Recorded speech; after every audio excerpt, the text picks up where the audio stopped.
Rick, just, I don't know, this is on. But what was your and your family's reaction to seeing the Sharks win the lottery last night? I mean, we're obviously tremendously excited.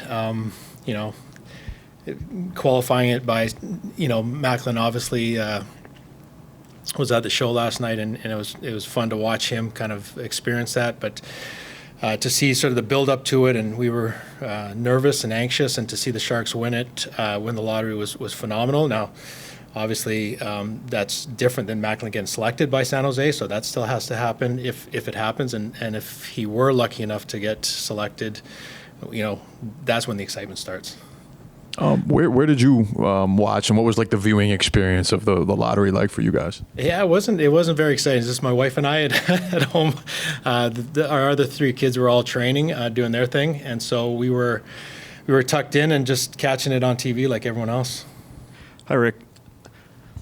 If the Sharks do select him, how special would it be to have him so close to home? And I'm assuming it's pretty hard to follow exactly his games as closely as you would like or attend. Do you envision yourself getting down to San Jose a lot more to watch him play? Absolutely, yeah. No, I mean, we're a very tight-knit family, and to have your son so close to home would be phenomenal. As everyone knows here, our life in professional sports and the NBA is quite demanding. So you're right, it's tough for me and for us to see them if they're last year playing at Boston University or next year if he is again fortunate enough to play in the NHL. So to have him in our own backyard, so to speak, and to mom to bring him a meal every once in a while and do his laundry would be a lot of fun. Any chance of him staying at home with mom and dad, or do you think he'll want to get out on his own? I can't see that happening. And now his development, part of his development was here in the Bay Area with the Junior Sharks. What did that look like?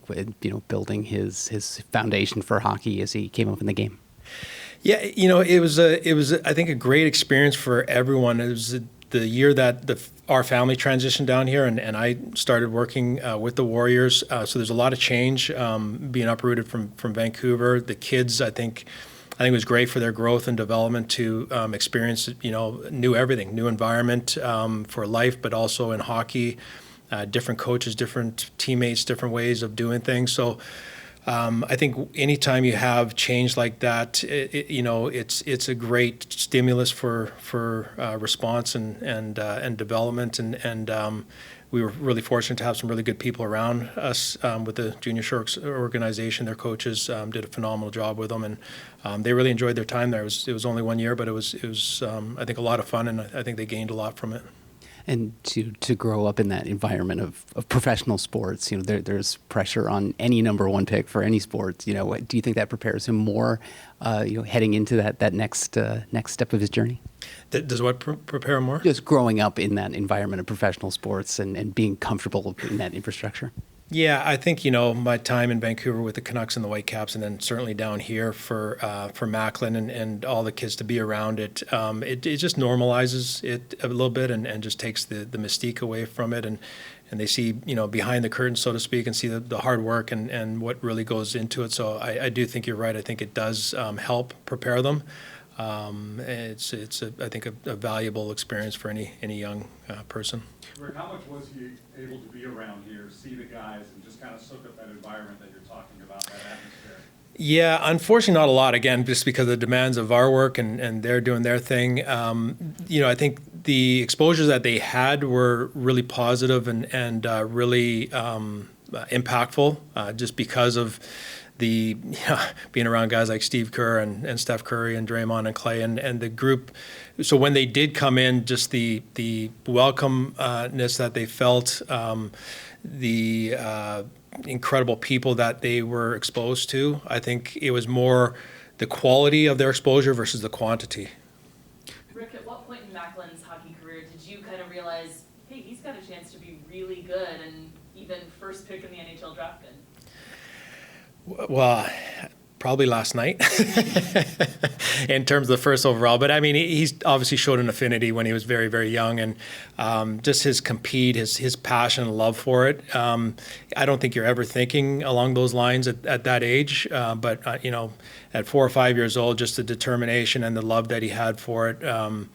just the passion. You could see that he was, I've said this a number of times, he was born to be a hockey player, and as much as I tried to convince him into being a soccer player or other sports or other activities, he always gravitated to being a hockey player. You mentioned your time with the Canucks, but is there anything from this job, maybe NBA related, being around basketball players, that you can teach him that translates to hockey?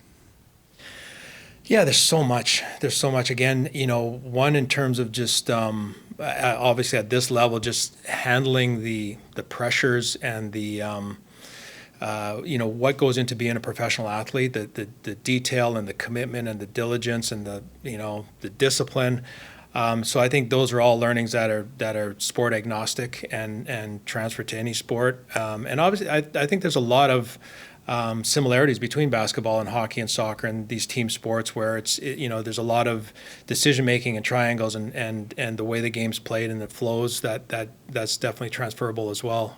So I think there's a lot to be gained, and I try to encourage that in all my kids to play multiple sports growing up, and I mean they're basketball fanatics as well. We've got a court at our place, and they're constantly out there playing 1-on-1 and 2-on-2s, and Mac is going to have the option to go back to BU even after the draft. From everything that you know about athletes and their development and about Macklin, how do you weigh BU versus the Sharks in terms of how to best develop next? Yeah, it's funny. Steve Kerr and I have had these conversations where, the reality is the NBA, the NHL, the NFL, these are not development leagues. These are you're either ready or you're not. So I think it really comes down to us sitting down with, again, we're assuming that the Sharks, with their first pick, would select Macklin. But whichever team selects Macklin, it would be sitting down with management, with the coaches, and understanding what their plan is with him specifically, with the team, whether that is a win-win for the team and for Macklin, and certainly the option to go back to Boston University with the coaches that he had there and he would have is a phenomenal option as well, so we wouldn't hesitate to consider that. But those are obviously, again, discussions that we would have after the draft with whoever drafted him. And I know Macklin's been around the Warriors before. Does he have any sort of relationships with any of the guys, or any of them following what's going on? Any of them reach out to you guys over the past couple days? Yeah, I got a call from Chris Paul last night. He was driving home with his wife and called me, heard the news, and got text from the other guys and talking to the guys this morning. It's actually really cool. Again, that's the beauty of this organization. It's just, players and coaches and staff. Everyone's so supportive and family oriented that it's been incredible, the support. Obviously Draymond has, I think, a really good connection with Macklin specifically, and constantly asking about Mac, and I think they have a really good relationship. You said Mac was at the lottery last night? Yeah, he'd taken a flight from Hungary, of all places, from the World Championships, and the league had asked him to stop on his way home, and so timing worked out great. I mean, I think it was really a little bit jet lagged, and so it was a heck of a day for a young fella. But I loved the experience, and it was I think one of those unique experiences in a young athlete's life. Do you have any sort of relationships with anyone within the Sharks organization? What's your view on kind of where they're trending in the future? Yeah, I've indirect connections with. I had connections with some of the former players when the Sharks were kind of in their heyday, and right now I don't have any direct relationships, but I know they've got some really good people that are doing the right things to rebuild. What was very proud franchise and still is, and they're focused on regaining that success that they had in the past. And like I said, I think they've got some really good people, former players that are part of their player development that would be instrumental in helping a young athlete along the way as well. Just curious, when you offer advice to Macklin, how do you differentiate parent and someone who's worked at a world-class organization like the Warriors and giving advice about what he should do, stuff like that? That's a great question. It's and it's an interesting one. It's sort of an arbitrary line, and the way we kind of define it almost is when we're working, when we're training, when we're engaging in that aspect of things, it's professional, and as it should be. But very quickly, in their times of vulnerability and their times of need or just outside of that environment, then I'm dad, and I'm there for them. Not that I'm not there for them in a professional way, but I think it's important to draw that line when you're working towards a goal that it is very disciplined, very professional in approach. What do you anticipate just these next X amount of weeks looking like between now and the draft for you guys and for Mac? It's a busy one. Again, people have warned us. We've obviously not been through this before, not to this level, and we've been warned that this is probably the 2 busiest months of his life coming up here, and so he's got a pretty busy travel schedule. He's got the combine obviously coming up, and so again we're trying to approach it in as much normalcy as possible and trying to buffer him from some of the unnecessary demands and try to keep him on track to just focus on what's important, which is his training and making sure that he fulfills some of the obligations that are necessary for him.